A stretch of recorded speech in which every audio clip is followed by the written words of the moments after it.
Dan itu ada beribu-ribu keadaan yang Anda tidak tahu di Indonesia. Misalnya ini, kira-kira jumlah koruptor dibanding jumlah yang ditangkap oleh KPK, itu piro ping piro? Roh kan? Gak iso. Jadi begitu banyak hal yang Anda tidak mungkin tahu. Nah, jangan ditambah dengan racun-racun di medsos yang Anda tidak mungkin tahu. Nah, gak mungkin tahu yang nganggo akal sehat. Oh mungkin iki mungkin iki. Iki mungkin. Oke, gak mungkin ini gak masuk akal. Iku tok. Tapi jangan disimpulkan mana yang benar. Nek subhat ya wis tinggalan. Sing penting kon urip apik di wilayahmu, di perusahaanmu, di kampungmu, di keluargamu. Cukup menurut sebab untuk mengetahui benar secara objektif gak ono dalane rek, gak ono dalane. Kon kapusan kabeh engko. Kapusan. Ini ngomong mitos akeh tapi saya nggak akan ngomongkan. Pokoknya ngene rek, iku mek innama amruhu idza arada syai'an ayakullahu kun fayakun. Nek ngono tok. Kon duwe karep muga-muga padha karo pare Gusti Allah. Nek padha berarti kun fayakun. Nek ngono tok. Dadi sing penting hatimu temenan. Ojo dicari fakta objektifnya.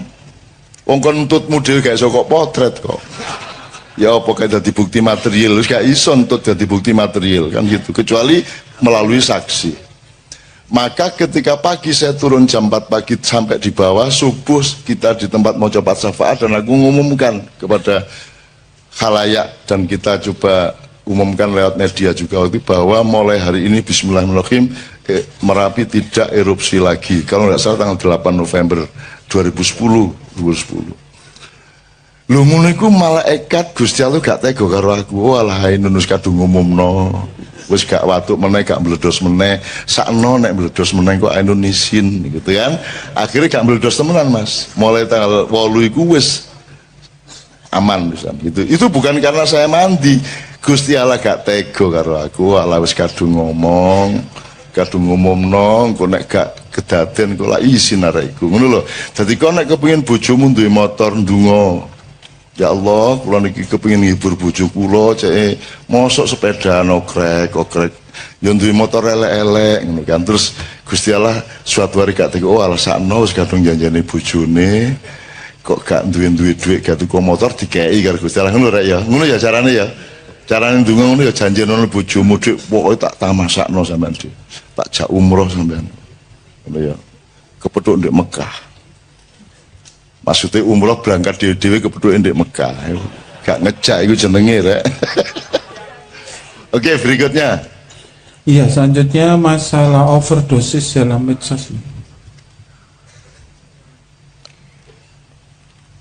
Saya minta nanti saya berangkut ya, tapi intinya itu kan nomor kunci utamanya kan akal sehat. Urip iki mek ana telu rek, mesti bener, mesti salah, gurung mesti bener, gurung mesti salah. Mek telu iku tok. Nek di hadis kan al halalu bayyinun wal haramu bayyinun wa ma bainahuma mutasyabihat wa aktsarun nasi la ya'lamun, dan kebanyakan manusia tidak tahu. Dan pertanyaan Anda adalah pertanyaan dari kebanyakan manusia yang tidak tahu mana yang halal, yang haram, yang hak, yang batil kan gitu kira-kira. Nah, kita tidak bisa Mas. Kon gak roh janjane ya apa kok Habib Rizik nang Mekah. Gak iso carane roh ya apa kon. Iku bener lah gak karo Firza iku. KMA iku sapa? Iku peristiwane awale ya apa? Kon gak mungkin roh. Ya apa caramu roh? Karena rohnya hasilnya pengumuman itu. Terus enggak dilungkas Habib Rizik diusahakan oleh Pak Tito untuk pulang misalnya. Lho iku biyen lapis tersangka. Ya tak gak? Lapis tersangka Habib Rizik. Kok mari ngono oleh nang luar negeri? Siapa sing ngeculno iku? Iki tersangka temen ta? Nek tersangka temen juga oleh metu teko Indonesia lah ngono. Lah kok oleh kok terus nang Mekah? Janjane ya apa kita dene ya apa cara muruh aku takon. Takon sapa kon? Citok iku tok ae. Takon sapa kon? Gak ono sumbere. Dan itu ada beribu-ribu keadaan yang Anda tidak tahu di Indonesia. Misalnya gini, kira-kira jumlah koruptor dibanding jumlah yang ditangkap oleh KPK iku piro ping piro? Roh kon. Gak iso. Jadi begitu banyak hal yang Anda tidak mungkin tahu. Nah, jangan ditambah dengan racun-racun di medsos yang Anda tidak mungkin tahu. Nah, gak mungkin tahu yang nganggo akal sehat. Oh mungkin iki mungkin iki. Iki mungkin. Oke, gak mungkin ini gak masuk akal. Iku tok. Tapi jangan disimpulkan mana yang benar. Nek subhat ya wis tinggalan. Sing penting kon urip apik di wilayahmu, di perusahaanmu, di kampungmu, di keluargamu. Cukup menurut sebab untuk mengetahui benar secara objektif gak ono dalane rek, gak ono dalane. Kon kapusan kabeh engko. Kapusan. Nanti tolong Sabrang nambahi ya. Oke. Berikutnya, nanti saya selesai terus Sabrang nambahi beberapa hal. Ya, selanjutnya beda penjajahan dulu dan sekarang. Jelas Sabrang lagi tadi sudah diomongkan dikit, ini Sabrang yang jawab terus. Ya. Selanjutnya masalah mimpi dengan ketemu dengan Mbah Nun. Iki ya gampang-gampang angel iki. Engko kok arane aku iki senengane ngleboni awakmu pas turu ngono kan. Yo gak rek jan itu semua ciptaan Allah, semua rekayasa Allah, semua irodah dan amrullah. Saya itu hanya bagian dari kehendak Allah, Anda juga bagian dari kehendak Allah. Yang kita cari bukan kebenaran saya datang benar ke mimpimu apa tidak, tetapi bahwa Allah nyambung antara awakmu nang karo aku lak ngono. Iki sing pasti. Awakmu disambung karo aku awakmu disambung awakmu karo aku siji. Fakta yang kedua yang pasti benar adalah kalimat itu harus saya respon. Bahwa Al-Quran itu ada 2 dimensi, ada 3 dimensi. Sing gak bener adalah ngomong aku iki wis 3 dimensi, gak mungkin aku ngomong ngono. Gak mungkin aku ngarani aku iki wis makrifat rek. Gak mungkin aku ngomong ngono lah.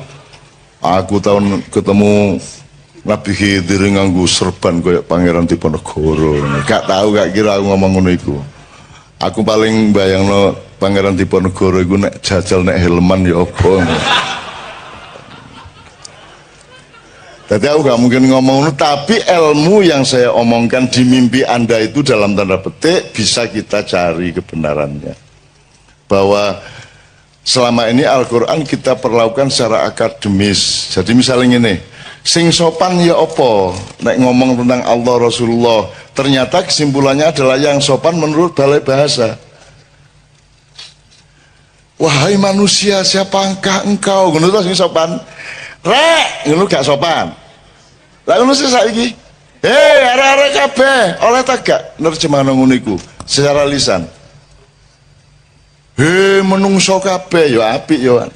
Tapi selama ini sopan tidak sopannya kepada Allah ditentukan sebenarnya oleh regulasi dari balai bahasa. Sing dianggap resmi secara akademis ngono sing apik. Nek sing dulinan kaya awake dhewe guyon iki dianggap elek. Terus kita dituduh kok ngono sih karo Gusti Allah. Loh, lagi Jawa Timur ya. Terus ya apa? Kita kan tidak tahu Allah. Gak roblas. Ruweku mek ayang-ayangnya. Ya tak gak? Yang Allah hadirkan ke kita itu yang kita tahu. Tajalinya Allahnya sendiri laisa kamitslihi syai'un. Tan kena yang apa, tan kena gini ndak tahu kita. Ndak mungkin kita tahu Allah. Tapi Allah hadir. Yang kita ketahui adalah kehadiran Allah. Kehadiran Allah itu kita terjemahkan dengan bahasa kita. Sampai ono cerita Madura ngene kalau mau sore surup-surup mek oleh iwak loro. Jari Rahman Rahim sampai ning ngene iki lho ya. Itu guyon-guyon ngono aja dimensone Pak Orek. Itu cara saya untuk memasukkan ke dalam hatimu betapa dekatnya Allah denganmu.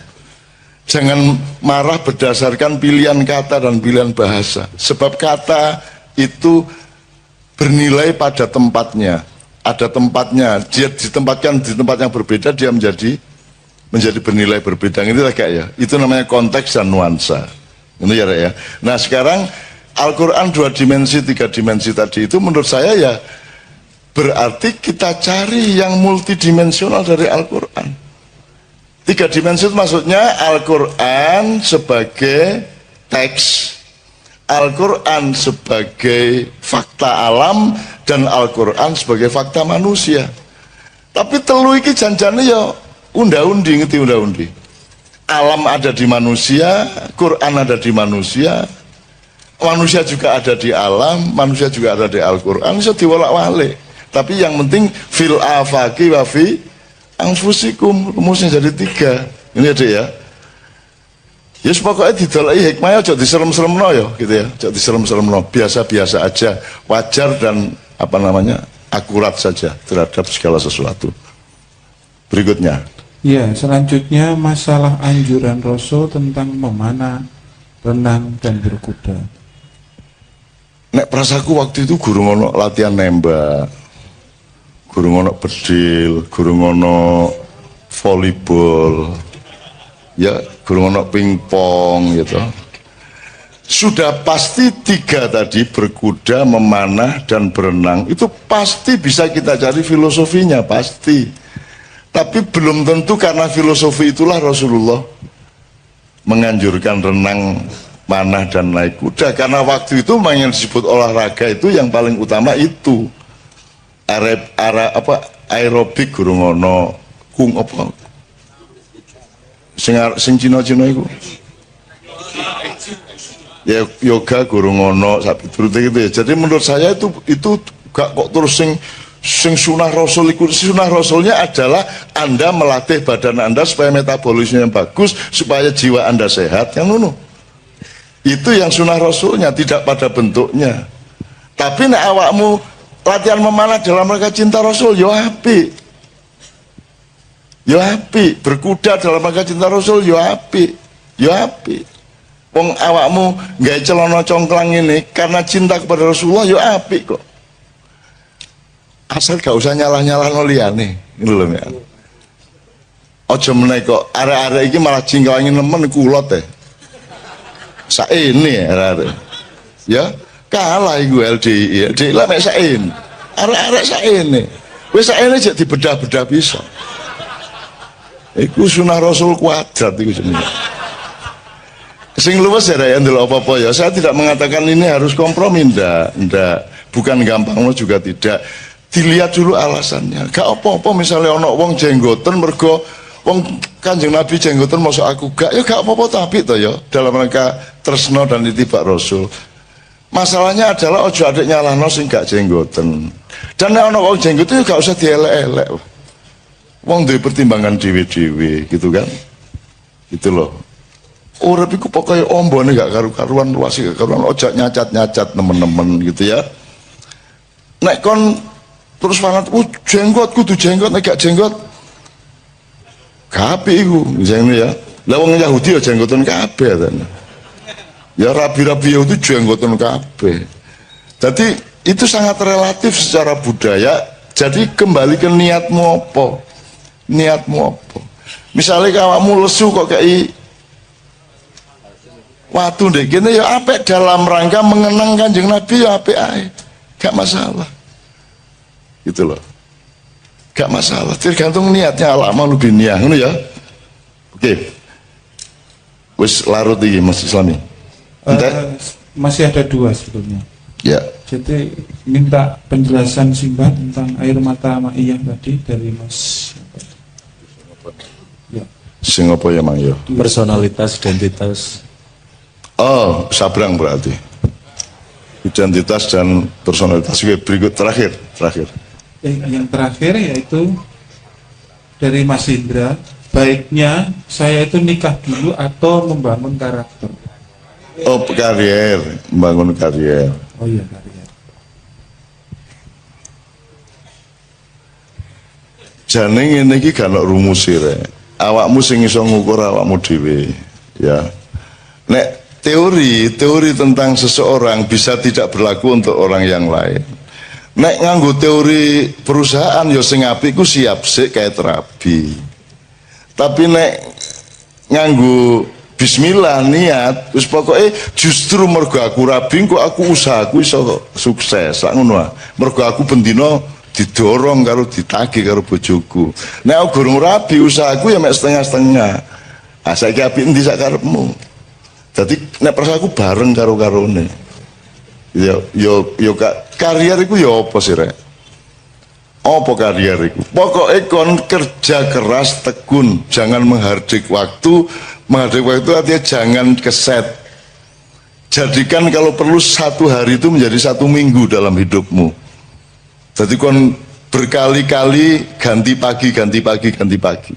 Aku itu uripku ngono iku. Gitu loh. Jadi sehari itu saya bisa berkali-kali, berhari-hari. Karena saya kerja keras terus. Apa sebabnya kon kadang-kadang kok kesuwen sih? Mergo kon gak lapo-lapo. Nek kon kepengin uripmu efektif, bahagia, kerja keras. Ojo kekerasan, kerja keras. Gitu ya. Hard work, tapi ojo workaholic. Workaholic itu artinya mabuk nyambut gawe ya ojo lah. Nah wong Jawa duwe rumus nyambut gawe gini, ada kreasi dan rekreasi. Nek wong barat, nek pas musim dingin iku kreasi ya Bang ya. Nek pas musim panas rekreasi. Nek wong Jawa kapan dingin kapan panas wong gak jelas. Maka teori kita berbeda. Kita kreatif harus kita berkreasi harus dengan perolehan rekreatif juga. Karena dengan berkreasi kita bahagia, kita gembira, jadi rileks. Tapi kalau kita rekreasi harus kreatif. Nah iso, ojo rekreasi melaku tok, nyanyi tok, harus ada kreativitasnya. Nah Kiai Kanjeng ini kan sangat rekreatif dalam kreasinya dan sangat rekreatif dalam kreasinya. Sangat rekreatif gitu. Hina menghina satu sama lain. Ku nek wis mlebu bis wah wis cangkeme kaya ngono iku. Wis, dan mereka itu saling hina satu sama lain. Salah satu keindahan hidup mereka itu. Dan juru hina nomor 1 sing tukang bass yo. Kalau sing tukang gitar itu juru hina. Wah banget nek ngelokno kancane. Tapi mereka bahagia satu sama lain dengan itu. Ya tapi saiki sing tukang bass sing dadi korban saiki sementara. Tapi itulah mereka. Kiai Kanjeng kok ngarang senengane iku ngento-ento sing gak ngono iku to. Ngento-ento sing gak terus dalam rangka mencari kebahagiaan wong ndak ada maksiatnya kalau elek apa sih mek ngono tok ae. Menggali tambang dihabisin sehabis-habisnya ataukah kita toleran kepada anak cucu kita yang harus mendapat bagian? Saya tanya, regulasi pemerintah selama ini pakai saum apa tidak? Tidak. Jadi puasa tidak pernah diingat oleh para stakeholder, apa pertambangan atau apapun saja. Padahal selamatnya manusia hanya kalau dia mengerti puasa. Mas, ternyata rapat kabinet, rapat DPR, rapat Pemprov nomor 1 adalah menyadari di mana, kapan, seberapa puasa harus dilakukan, benar nggak? Dan itu tidak pernah menjadi kesadaran negara kita. Itu makanya nggak usah terlalu percaya. Gitu. Kamu milih yang baru yang kayak apapun ternyata juga nggak puasa. Kan sudah berkali-kali toh. Gitu. Tapi saya dengan penuh kesabaran mendengarkan perdebatan mengenai hal-hal yang saya sudah lama tidak percaya. Tapi tidak ada masalah. Tidak ada masalah. Saya sangat sabar untuk mendengarkan hal-hal yang ngopo jaga-jaga. Oke. Ya aku ndak anti, aku lapo anti-anti. Gitu loh. Antimu tak. Dari dulu kan saya sudah ndak setuju. Lah yang dulu milih siapa? Lah kok sekarang sambat ke sini? Lah yang milih Jokowi dulu siapa? Lah kok sekarang dibicarakan di sini? Kita di sini syahadatnya jelas. Allah, Muhammad, yang lain nanti dulu. Kan begitu? Kan jelas. Kita ndak ganggu, silakan mau kamu ambil, mau kulum, kok mut, kok kerakoti, ndak karepmu. Tapi kalau kita disuruh mengakui itu urusan lain. Gitu loh. Kalau yang diakui itu sudah cetok, bojoku tak akoni, bapakku tak akoni, Gusti Allah tak akoni, Kanjeng Nabi tak akoni, anakku tak akoni, ya toh, konco-konco tak akoni, liyane kok sih. Nanti dulu, apamu, apaku awakmu itu. Kok aku kudu ngakoni awakmu, kan gitu. Jadi aku Ya seneng-seneng ae ngrungokno cacakne ya seneng-seneng. Tapi ya gak ono gunane ngomong-ngomong lho ngene. Anda punya kehendak, saya punya kehendak, dan Allah punya kehendak, dan Allah menyatakan percayalah bahwa yang berlaku adalah kehendak Allah Subhanahu wa taala. Nah, jadi saya mohon sama Allah, ya Allah ini anak-anak udah setor takbiran. Jadi tolonglah yang punya keinginan-keinginan yang sudah ngempet itu dikabulkan. Amin. Gitu ya. Amin ya rabbal alamin. Oke, pertama. Jadi kita resume sedikit pengetahuan dasar mengenai takbir, puasa, Idul Fitri, hari raya dan seterusnya. Beberapa hal aja ya untuk nginget-inget aja. Biasanya kalau Idul Adha itu takbirannya bisa sebulan penuh. Tapi kalau Idul Fitri sehari. Artinya sesungguhnya Id yang lebih agung di mata Allah itu Idul Adha, bukan Idul Fitri. Itu ya. Jadi kita agak terbalik. Ya tapi tidak apa-apa, Indonesia terbalik itu sudah kerjaannya ya. Terutama di bidang politik dan pemerintahan. Memang sudah hafal, seluruh penduduk langit sudah hafal. Oh, kalau yang terbalik itu namanya Indonesia. Gitu. Wis ora apa-apa, Singapura wae. Sing go dilebokke swarga kabeh ning neraka 300 tahun. Kedua, ini sudah Idul Fitri, sudah hari keberapa ini? Hari ke-7 kok kita masih takbiran, ini normal enggak? Enggak pernah toh biasanya, tapi masih boleh enggak? Takbiran tuh tiap hari juga boleh. Kalau perlu Anda tiap hari takbiran gitu ya. Jadi biarin orang kampung anggap Anda orang gila, memang gila. Takbiran tiap hari. Jadi daripada rengeng-rengeng, karena salah satu teorinya adalah nanti takbiran itu menghimpun tenaga Anda. Tapi kalau Anda mendengarkan lagu-lagu apa pop, rock, apa semua macam-macam, itu belum tentu menghimpun tenaga. Jadi jangan lakukan, jangan dengarkan, jangan lihat, jangan alami apapun yang tidak menghimpun tenaga hidupmu. Kalau yang menghabiskan tenaga, menyerap tenaga, itu Anda rugi. Jadi saya selalu menghitung. Makanan saja saya hitung hanya kalau dia menambah himpunan tenaga hidup saya, jasmani maupun rohani. Kalau dia tepat, maka himpunan tenaga jasmani akan memproduk himpunan tenaga rohani. Demikian juga tenaga rohani akan dialektis berakibat pada tenaga jasmani. Itu. Nanti kita dengan manusia syahwat ini kita harus mengenali teori dasar mengenai jasmani rohani ini apa toh jane? Ini dikotomi apa gradasi apa? Ini kita harus kenal gitu. Nanti soal yang dibicarakan mengenai pilkada segala macam itu akan tidak ada gunanya kalau Anda tidak mengenali dasar-dasar dari hidup Anda sendiri gitu. Oke, nomor 2 soal hari raya dan puasa. Anda kalau di desa dulu kan kalau mau puasa malamnya kan diajari bapak-bapak ibu-ibu di musola kan nawaitu saumal ghadi an adai fardhi syahri ramadhana hadhihi sanati fardhon lillahi ta'ala itu zaman dulu. Kalau sekarang pakai rap itu kan. Nah itu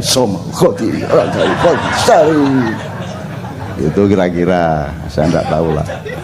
Cuman yang ingin saya omongkan dari kalimat ini, itu kan kalimat bikinan kita sendiri. Nawa itu artinya aku berniat, pasten ya. Saum, puasa besok pagi atas dasar keikhlasan saya kepada Allah gitu. Nah, di dalam Al-Qur'an tidak ada disebut saum tapi siam, gitu, siam Ramadan. Jadi kenapa kok niat Anda nawaitu saumal ghadi kok tidak nawaitu siamal ghadi? Ya enggak apa-apa sebenarnya, enggak ada masalah. Jadi saya ini bukan sedang mempermasalahkan. Cuman kalau ngerti bedanya hidung sama bulunya kan lumayan daripada nggak ngerti bedanya kan gitu kan. Kalau sudah ngerti bedanya ini jempol kaki, ini jempol tangan kan agak lebih selamat hidupnya daripada Anda tidak ngerti bedanya jempol Anda sama hidung Anda kan gitu kan. Jadi gini, jadi kalau saya menafsirkan, siam itu adalah prosedur atau syariat untuk melakukan puasa, tidak makan, tidak minum dan memasukkan apapun, tidak melakukan sejumlah hal yang biasanya boleh dari subuh sampai maghrib, itu siam. Maka Ramadan disebut ar-Ramadhanu madrasah. Jadi Ramadan itu adalah diklat, pendidikan kilat 1 bulan. Anda dilatih untuk kembali melakukan siam dari pagi sampai sore, gitu ya. Kalau saum itu segala hal yang sifatnya menahan diri. Sampean sebut satu hal, apa perilaku, apa kerjaan, apa produksi, apa kerjaan, atau apa saja yang tidak ada unsur menahan dirinya, Anda sebut satu saja. Satu saja kerjaan yang tidak ada unsur menahan diri, yang tidak ada unsur mengendalikan diri, yang tidak ada unsur membatasi diri. Satu kerjaan kalau ada. Naik motor, ngegas, ngerem, berarti puasa, saum. Apalagi istri, sebanyak-banyaknya apa Anda batasi satu saja? Satu, saum. Apalagi menggali tambang, dihabisin sehabis-habisnya, ataukah kita toleran kepada anak cucu kita yang harus mendapat bagian? Saya tanya, regulasi pemerintah selama ini pakai saum apa tidak? Tidak. Jadi puasa tidak pernah diingat oleh para stakeholder, apa pertambangan atau apapun saja. Padahal selamatnya manusia hanya kalau dia mengerti puasa. Sound system ini isinya puasa, Mas. Diginiin, dibatasi, digedein ya, Mas ya. Diginiin, ini kegedean dikit bengung, ini kegedean titik ndak balan. Itu isinya ilmu puasa semua, betul ndak? Nah, kamu bikin celana itu kan prinsipnya puasa, kan makanya diukur loh, kakimu panjangnya seberapa, kan begitu, betul ndak? Nah, itu prinsip puasa. Mas, ternyata rapat kabinet, rapat DPR, rapat Pemprov, nomor satu adalah menyadari di mana, kapan, seberapa puasa harus dilakukan, benar nggak? Dan itu tidak pernah menjadi kesadaran negara kita. Itu makanya nggak usah terlalu percaya. Itu. Kamu milih yang baru yang kayak apapun ternyata juga nggak puasa. Itu kan sudah berkali-kali toh. Itu. Tapi saya dengan penuh kesabaran mendengarkan perdebatan mengenai hal-hal yang saya sudah lama tidak percaya. Tapi tidak ada masalah. Tidak ada masalah. Saya sangat sabar untuk mendengarkan hal-hal yang ngopo cah-cah. Oke, ini udah jangan terlalu panjang, nanti jadi ceramah puasa. Jadi ngerti bedanya saum sama siam ya. Keselamatan hidupmu, bahkan kaya tidaknya hidupmu tergantung pada kecanggihanmu di dalam menentukan kadar puasamu di dalam pekerjaan, dalam jualan segala macam. Anda jualan bebek goreng, mentang-mentang laris, maka sampai jam 3 malam Anda masih ladeni. Jadi akhirnya beli bebek lagi untuk supaya Anda bisa goreng lagi. Tapi percayalah, kalau Anda melampiaskan, kalau Anda berhari raya tiap hari di warung Anda, maka usia warung Anda juga tidak akan lama. Kalau Anda membatasi jamnya, pokoknya saya cuman jualan bebek paling banyak 50 atau paling banyak 25, habis tutup. Kayak ceker di Solo, kalau Anda lewat Solo itu buka jam 2 malam, tutup jam 5 pagi. Dah. Pokoknya jam 5 pagi tutup. Pokoknya jam 2 baru buka. Meskipun sudah antri sejak jam 11, pokoknya jam 2 tutup. Kalau Anda punya prinsip puasa seperti, maka Anda memiliki kecenderungan terhadap keawetan atau keabadian. Begitu. Kalau kamu suka apa? Kalau suka makanan apa misalnya di Jakarta? Upamanya soto Betawi. Terus pagi soto Betawi, siang soto Betawi, malam soto Betawi, jam 2 malam soto Betawi. Kira-kira berapa lama usia soto Betawi di mulut Anda? Sebentar aja akan Anda bosan kan? Nah, jadi puasa sebenarnya adalah alat yang paling utama untuk mencapai keabadian. Itu ya saya. Itu salah satu contoh aja. Oke. Jadi sudah jelas ya puasa bedanya. Siam adalah diklat Ramadan. Kalau saum artinya adalah apa saja dalam hidup di mana kamu menerapkan prinsip untuk membatasi diri, menahan diri. Regulasi itu apa? Regulasi itu kan menghitung sesuatu secara akurat, secara tepat. Itu namanya puasa. Kan gitu Mas. Coba mentang-mentang seneng sama istrimu kok keloni ya bendino. Esok kelon, awan kelon, sore kelon. Kate ngantor sih dilu ngadeg duluan. Suwe-suwe bosen dewe mari ngono kan gitu. Maka harus ada puasa.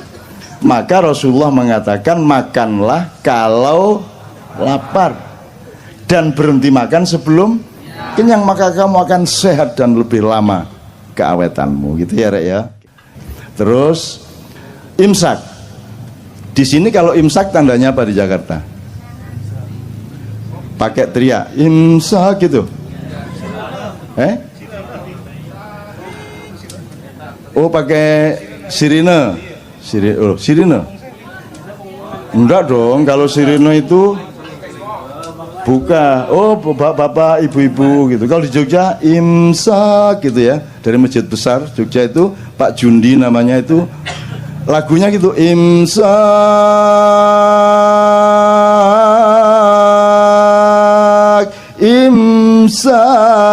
gitu sejak zaman dulu. Setelah Pak Jundi mati yang ganti persis seperti itu juga gitu. Jadi di Jogja itu banyak sosiologi atau gejala sosial yang kita perhatikan dari loudspeaker masjid. Jadi kalau di masjid itu ada pengumuman bapak-bapak, ibu-ibu, innalillahi wa inna ilaihi rajiun telah meninggal dunia, itu berarti Pak Walikun yang mengumumkan. Kalau sudah dengar mulai bapak-bapak, Pak Walikun berarti Anda mati. Begitu ada dengar suara Pak Walikun berarti ada yang mati. Sampai pada suatu hari bapak ibu-ibu loh, kok bukan suara Pak Walikun, berarti yang mati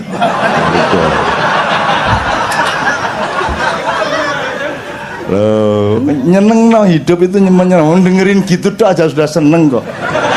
Biar gubernursinya siapapun gitu loh. Tapi Anda tuh juga jangan terlalu apa tuh efektivitasnya Anda anti Ahok di sini nih. Oh ini cuma orang-orang lemah kiri-kiri gendut-gendut. Apalah, Anda ada pengaruhnya lah di sini. Ini tidak ada pengaruhnya sama sekali. Anda anti, Anda pro, tidak ada pengaruhnya. Dan negara itu adalah tatanan yang sudah ada sistemnya, ada lembaganya ya. Dan ini sama sekali tidak ada urusan sama negara sebenarnya. Negara itu punya legislatif, yudikatif, eksekutif, dan semua mobilisasi atau semua sistem yang dijalankan itu kan berdasarkan 3 lembaga dasar itu, sehingga kalau ada sosialisasi di masyarakat pasti berasal dari 3 itu. Nah KJ bukan. KJ ini bukan bagian dari sistem negara. Cuman dia selalu ada karena cintanya melebihi pengurus negara kepada negara. Kan begitu. Mereka kalau kumpul harus ada uang honor, kalau kumpul harus ada SPJ segala macam. Ini enggak. Kumpul enggak jelas. Jadi jangan pamer cinta di sini, karena di sini cinta sudah tidak diomongkan lagi. Cinta sudah menjadi diri mereka. Demikian kita. Kira-kira. Artinya Mas, ya enggak apa-apa, saya oke-oke saja. Anda mau anti mau pro, tapi ya enggak efektif. Oh iki ya sopo arek-arek ya enggak lah. Gitu. Ya aku ndak anti, aku lapo anti-anti. Gitu loh. Antimo tak. Dari dulu kan saya sudah ndak setuju. Lah yang dulu milih siapa? Lah kok sekarang sambat ke sini? Lah yang milih Jokowi dulu siapa? Lah kok sekarang dibicarakan di sini? Kita di sini syahadatnya jelas. Allah, Muhammad, yang lain nanti dulu. Kan begitu? Kan jelas. Kita ndak ganggu, silakan mau kamu ambil, mau kulum, kok emut, kok kerakoti, ya karepmu. Tapi kalau kita disuruh mengakui, itu urusan lain. Gitu loh. Kalau yang diakui itu sudah cetok, bojoku tak akoni, bapakku tak akoni, Gusti Allah tak akoni, Kanjeng Nabi tak akoni, anakku tak akoni, ya toh, konco-konco tak akoni, liyane kok sih. Nanti dulu. Apamu? Apaku awakmu itu? Kok aku kudu ngakoni awakmu, kan gitu. Jadi aku ya seneng-seneng ae ngrungokno cacakne, ya seneng-seneng. Tapi ya gak ono gunane ngomong-ngomong ngene.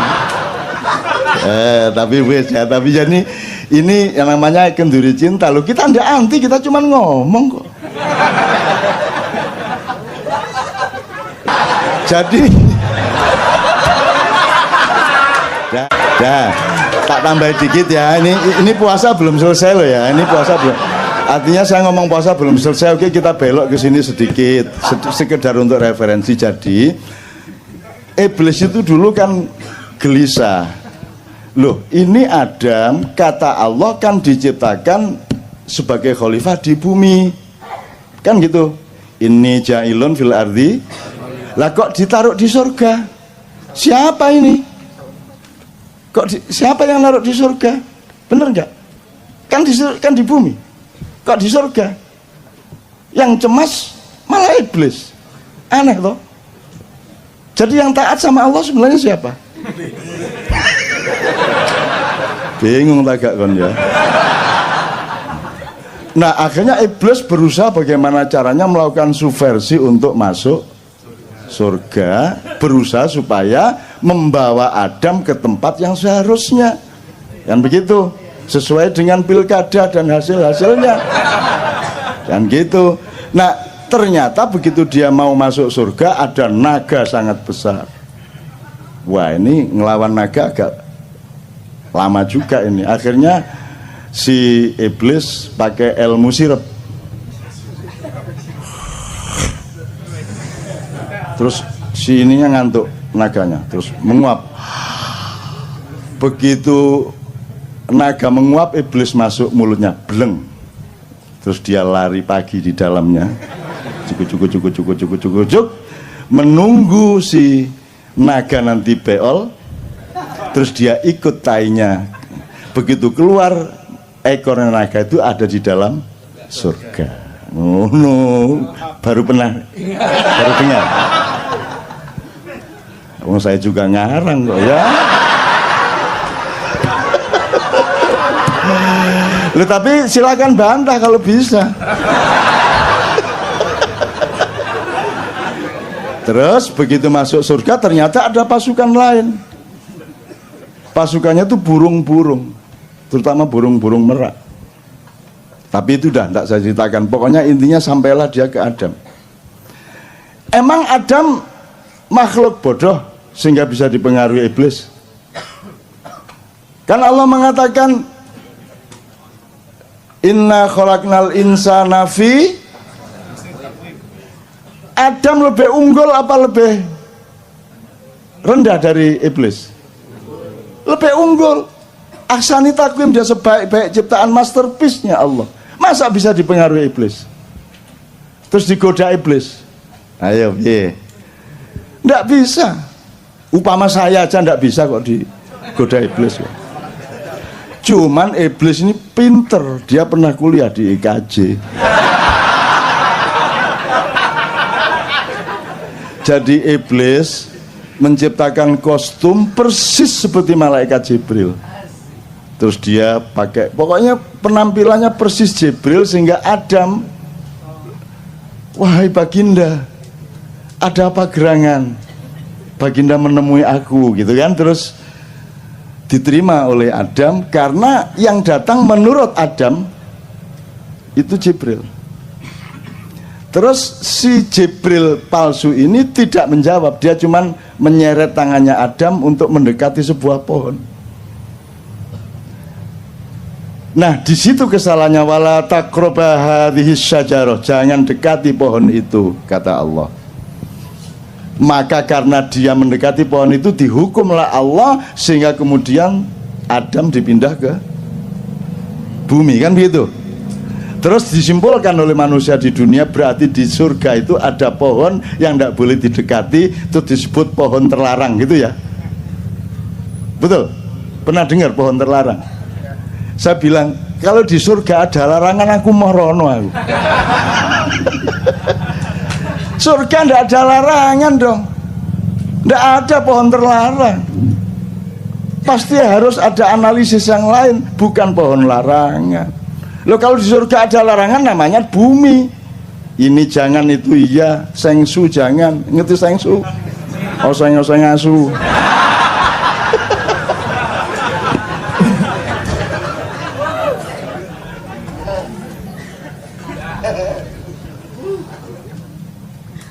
Kok jadi cerita surga saya. Oke, gini teman-teman sekalian, supaya Anda itu gini, saya itu tidak bilang bahwa yang saya omongkan itu benar. Saya itu ingin memberantas GR-nya setiap manusia di dunia, bahwa begitu dia ngomong, meskipun dia yakini, dia pikir itu benernya bener. Padahal setiap yang kita omongkan itu kebenaran relatif, dan mungkin nanti sore, besok pagi kita menemukan kebenaran yang lebih benar, betul enggak? Jadi semua yang saya omongkan itu juga jangan dianggap benar. Bahan saja, siapa tahu melalui omongan ngawur saya itu Anda oleh Allah diberi hidayah untuk menemukan kebenaran. Kan gitu. Jadi jangan percaya sama saya. Sebodoh-bodoh manusia adalah yang percaya kepada saya. Salahmu dewe. Terus nanti Anda masuk surga, ini saya gara-gara percaya sama Cak Nun. Salahmu dewe, kata malaikat Malik. Saya melakukan itu karena saya percaya sama, kenduri cinta sama Cak Nun. Terus jare Malik, ya salahmu dewe, arek dapure koyo ngono kok percaya. Jadi jangan percaya saya kesini ini tidak supaya Anda percaya sama saya. Saya kesini ini mengajak Anda untuk percaya yang wajib dan sah dan tepat untuk kita percaya, yaitu Allah dan Rasulullah SAW. Ngono lho ya carane ya. Oke. Kembali ke iblis. Jadi pohon itu bukan pohon larangan, itu pohon. Jadi coba sekarang Anda referensinya gini. Allah itu di Quran, asalkan dia memberi gambaran sesuatu mengenai misalnya kalimat yang baik, peradaban yang baik, kebudayaan yang baik, pemerintahan yang baik, selalu pakai pohon. Wa mathalu kalimatin thayyibatin kasyajaratin thayyibatin atluha thabit wa far'uha fis sama, kan gitu. Jadi pohon itu selalu menjadi idiomatiknya Allah untuk menggambarkan sesuatu.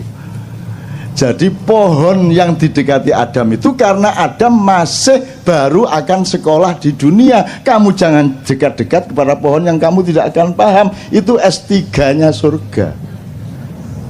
Jadi bukan larangan, gitu loh. Kamu wali kota belum selesai kok kamu sudah gubernur. Gubernur baru sebentar kok sudah presiden. Tak datengin iblis loh nanti. Kira-kira loh ya. Ya aku nggak ngomongin siapa-siapa, aku cuma memberi gambaran-gambar bahwa asosiasimu ke sana memang benar. Tapi kan saya nggak ganggu toh. Saya kan nggak ganggu, saya nggak pernah ngapa-ngapain, saya oke-oke saja. Saya tidak ada urusan sama dunia ini, kamu telan semuanya, aku nggak ada masalah. Gitu loh. Kalau aku anti korupsi, aku tidak eman emasnya, tidak eman duitnya. Tidak boleh aku eman duit atau emas. Yang aku eman adalah kenapa engkau berbuat jahat sehingga akan merugikan dirimu, merugikan anakmu, keluargamu, dan masa depanmu di depan Allah Subhanahu wa Ta'ala. Kan gitu. Oke, yuk iblisnya sudah ya. Teman-teman sekalian, kita kembali ke puasa. Jadi sekarang imsak tadi ya, imsak. Jadi imsak itu kapan waktunya? 10 menit sebelum azan subuh. Coba ini jawaban kayak begini ini bagaimana coba? Coba ini pekok banget lah masa dire imsak itu waktunya kapan? Dia bilang 10 menit sebelum azan subuh. Coba bagaimana tuh jawaban coba? Imsak itu dari subuh sampai maghrib. Bagaimana sih? Imsak itu artinya Anda membatasi diri, menahan diri. Tumsiku, Anda mengendalikan. Imsak itu pengendalian. Jadi imsak itu waktunya dari subuh ke maghrib. Ayo kok tadi jawabnya 10 menit sebelum zuhur. Lara-ara iki. Loh, wong kamu itu urusan satu kata belum beres mau ngurusi Ahok, itu bagaimana? Ya enggak apa-apa, ini guyon deh. Jauh cinta tanpa guyon itu kan bagaikan roti tanpa sambel ya apa gitu. Gitu ya Mas ya. Maka sebenarnya saya sayang sekali kemarin Ramadan tidak bisa ke KJ karena giliran sama Leto sama Noe. Sebenarnya saya ingin kasih saran Anda untuk melakukan ijtihad dan eksperimentasi di masjid Anda masing-masing di kampung. Jadi imsak itu ketika 10 menit sebelum subuh itu kan memperingatkan sebentar lagi kamu harus menahan diri. Jadi sebenarnya kata-katanya imsak itu mengingatkan bahwa nanti kamu harus imsak.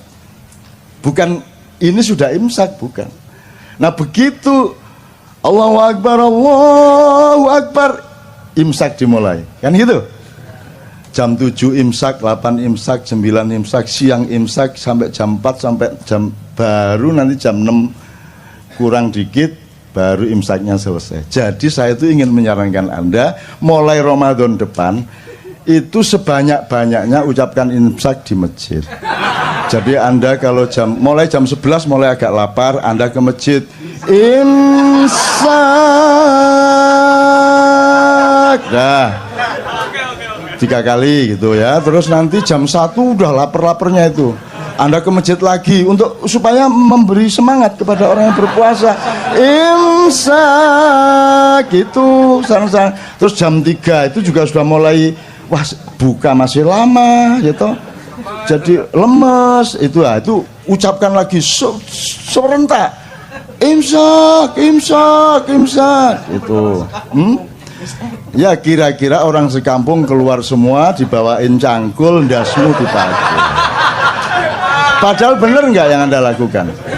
Benar dah. Makanya kebenaran di depan atau di tengah orang yang tidak mengerti kebenaran itu akan menjadi keburukan. Kan begitu. Jadi kalau ada yang berani mencoba saya seneng loh itu. Saya seneng ya. Seneng aku. Kalau ada yang berani, masya Allah, ya Allah. Kalau Anda mati syahid yes.